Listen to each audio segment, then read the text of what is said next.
दोस्तों, ये बिल्कुल भी ज़रूरी नहीं है कि कॉपर निकल मिश्र धातु से ढाले गए सिक्के या केवल निकिल धातु से ढाले गए सिक्के या कॉपर में बनाए गए सिक्के ही महंगे और दुर्लभ होते हैं।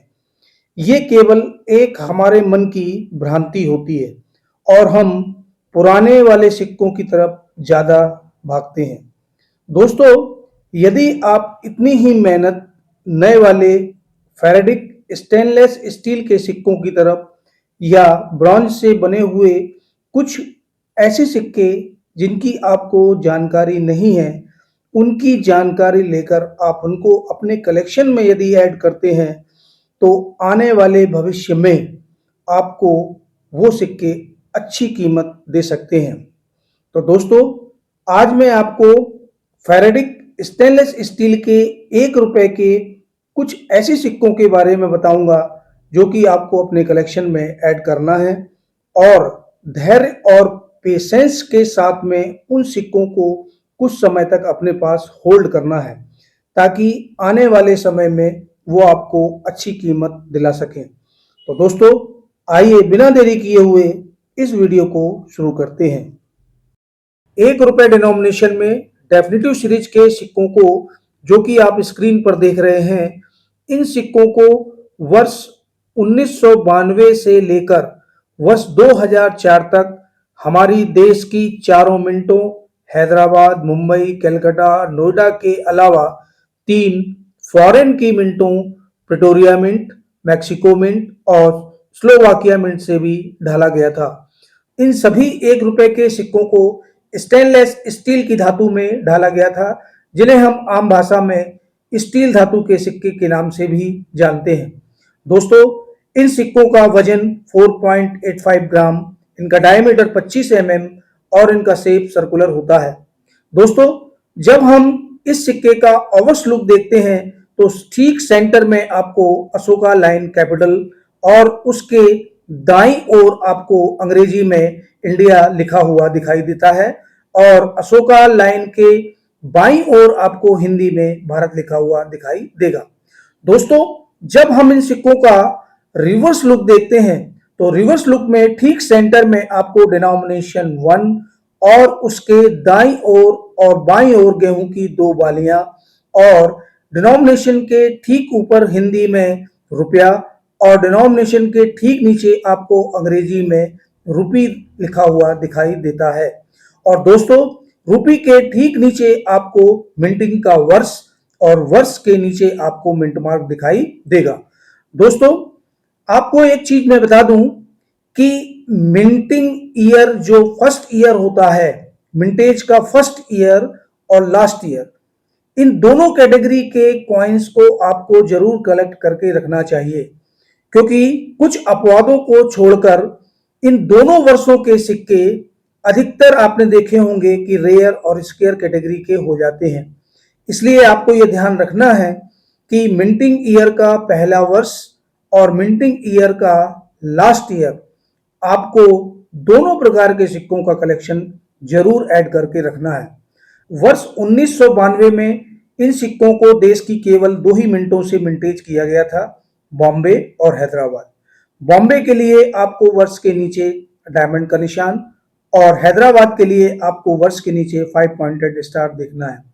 दोस्तों, बॉम्बे मिंट का सिक्का यूएनसी कंडीशन में आपको 100 रुपए तक दिला सकता है और इसके अलावा आपको हैदराबाद मिंट का सिक्का जरूर अपने कलेक्शन में ऐड करके रखना है, क्योंकि दोस्तों इस समय वर्तमान में इस सिक्के की यूएनसी कंडीशन में कीमत 200 रुपए से 250 रुपए तक होती है। लेकिन दोस्तों, अभी ये सिक्के केवल कलेक्टिबल कॉइन्स ही हैं, अभी ये मार्केट में ट्रेडिंग में नहीं है, जिसके कारण कि ये सिक्के फिलहाल में आपके शायद ना बिक सकें, लेकिन भविष्य में आने वाले समय में ये सिक्के आपको बहुत अच्छी कीमत अदा करके जाएंगे। दोस्तों, इसके बाद हम बढ़ते हैं वर्ष 1993 में। 1993 में देश की चारों मिंटों से इन्हें ढाला गया था, बॉम्बे, कलकत्ता, नोएडा और हैदराबाद। दोस्तों, इसमें भी आपको हैदराबाद मिंट का सिक्का यूएनसी कंडीशन में लगभग 100 रुपए तक दिला सकता है। इसके अलावा ये तीनों कॉइन जो बॉम्बे और कलकत्ता और नोएडा, ये भी कलेक्टेबल कॉइन्स होते हैं और इन्हें भी आपको अपने कलेक्शन में ऐड करना है। वर्ष 1994 में भी इन्हें देश की चारों मिनटों से ढाला गया था और ये चारों मिनट के सिक्के कॉमन कैटेगरी के कॉइन्स होते हैं, लेकिन कलेक्टेबल कॉइन्स हैं। इसके बाद वर्ष 1995 और 96 में भी देश की चारों मिनटों से ही इनको ढाला गया था और चारों मिनट के सिक्के कॉमन कैटेगरी के होते हैं, जिनकी कीमत आपको 10 रुपए से लेकर 25 रुपए तक यूएनसी कंडीशन में मिल सकती है। दोस्तों, इसके बाद हम बात करते हैं वर्ष 1997 में, क्योंकि 1997 में देश की चारों मिनटों के अलावा इसे एक फॉरेन मिंट से भी मिंटेज किया गया था, जिसका नाम मैक्सिको मिंट होता है। दोस्तों, मैक्सिको मिंट के लिए आपको वर्ष के नीचे कैपिटल एम के ऊपर आपको ओ लेटर लिखा हुआ दिखाई देगा। दोस्तों, ये मैक्सिको मिंट की पहचान होती है।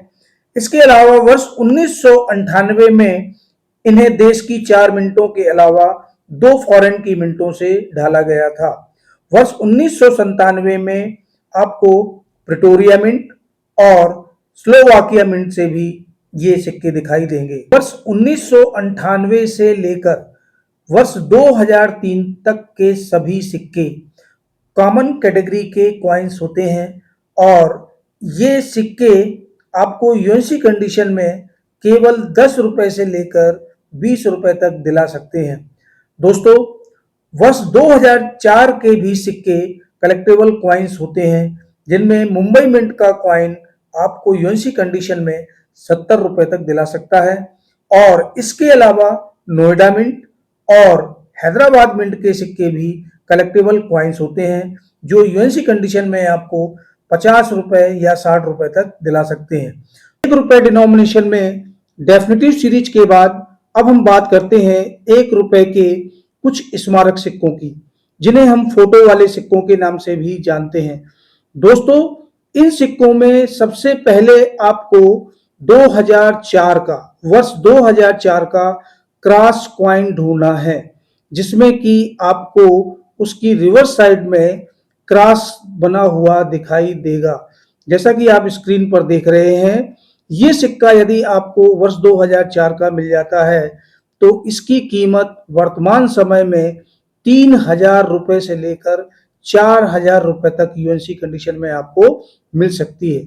दोस्तों, ये क्रॉस कॉइन 2004 से लेकर 2006 तक ढाले गए थे, जिनमें आपको 2004 का सिक्का ढूंढना है। इसके अलावा वर्ष 2005 में कैलकाटा मिंट का सिक्का, जो कि स्केयर की कैटेगरी में आ चुका है, उस सिक्के को भी आपको अपने कलेक्शन में ऐड करना है। क्रॉस कॉइन के बाद वर्ष 2007 से लेकर वर्ष 2011 तक ढाले गए नृत्य मुद्रा वाले कॉइन्स में आपको हैदराबाद मिंट के 2011 के सिक्के की तलाश करनी है। दोस्तों, वर्ष 2011 का हैदराबाद मिंट का सिक्का स्केयर की कैटेगरी में आ चुका है और ये भी आपको आने वाले भविष्य में अच्छी कीमत दिला सकता है। दोस्तों, इसके बाद हम बात करते हैं भारत की स्वतंत्रता की 75वीं जयंती पर थीम पर बने हुए सिक्कों की। एकम सीरीज के कॉइन्स में आपको वर्ष 2021 और 2022 के छोटे वाले कॉइन्स, जो कि साइज में छोटे थे, उन सिक्कों की आपको तलाश करनी है। दोस्तों, यदि आपको 2021 का हैदराबाद मिंट का सिक्का आपको मिल जाता है तो उसकी कीमत यूएनसी कंडीशन में आपको 2 लाख रुपए से लेकर 2.5 लाख रुपए तक मिल सकती है। लेकिन इसके बारे में एक ये भी जानकारी प्राप्त हुई है कि ये कॉइन केवल और केवल प्रूफ सेट के लिए जारी किए गए थे, इसलिए इन सिक्कों का मिलना अत्यंत ही मुश्किल है। और दूसरी तरफ वर्ष 2022 के ही हैदराबाद मिंट के सिक्के की मिंटेज भी केवल संख्या में 1200 ही थी, जिसके कारण ये सिक्के भी बहुत अत्यंत दुर्लभ होते हैं और इन सिक्कों की कीमत आपको यूएनसी कंडीशन में आपको 1 लाख रुपए तक मिल सकती है। दोस्तों, एकम सीरीज के बाद अब हम बात करते हैं एफएसएस में ही कुछ स्मारक सिक्कों की। तो उनमें से आपको जयप्रकाश नारायण की थीम पर बना हुआ 1 रुपए का स्मारक सिक्का आपको यूएनसी कंडीशन में आज के वर्तमान समय में 2000 रुपए से लेकर 4000 रुपए तक दिला सकता है। दोस्तों, इसके बाद और भी अन्य स्मारक सिक्के हैं जो कि स्केयर की कैटेगरी में होते हैं, वो भी आपको भविष्य में अच्छी कीमत दिला पाएंगे। तो दोस्तों, आज मैंने आपको 1 रुपए के कुछ स्केयर और रेयर कैटेगरी के सिक्कों के बारे में बताया। तो ये जानकारी आपको कैसी लगी? यदि आपको ये जानकारी पसंद आई हो तो मेरे वीडियो को लाइक और मेरे चैनल को सब्सक्राइब जरूर कर लीजिएगा, क्योंकि दोस्तों आप लोग चैनल को सब्सक्राइब करने में बहुत कंजूसी करते हैं और ऐसा ना कीजिए, क्योंकि वीडियो बनाने में बहुत ही मेहनत लगती है। तो मेरे प्यारे दोस्तों, मेरे चैनल को ज़रूर सब्सक्राइब कर लीजिएगा ताकि हम लोगों को वीडियो बनाने के लिए मोटिवेशन मिलता रहे और हम आपकी सेवा निरंतर रूप से करते रहें। तो दोस्तों, आज के लिए इतना काफ़ी है। वॉचिंग के लिए आपका बहुत बहुत धन्यवाद। नमस्कार।